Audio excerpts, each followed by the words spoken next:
இந்த வருஷம் கிறிஸ்மஸ்க்கு நம்ம ஃபேமிலி மெம்பர்ஸ் எல்லோரும் கிஃப்ட் பண்ணோம்ல, அது வந்து க்யூட்டுன்றதுனால எல்லாருக்கும் கிஃப்ட் பண்ணேங்க. அதில் ஃபஸ்ட்டு எங்கள் மாமியாருக்கு தான் பண்ணேன்.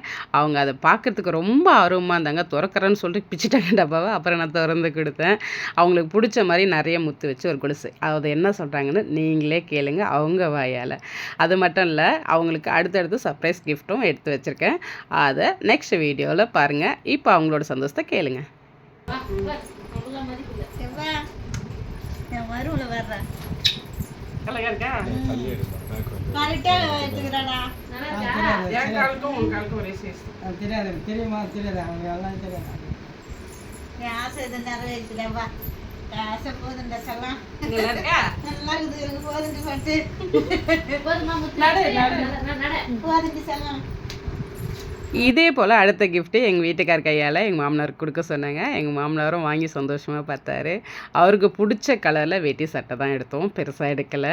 அதே போல் அவரும் பிரித்து பார்த்துட்டு ரொம்ப ரொம்ப மகிழ்ச்சியானாருங்க.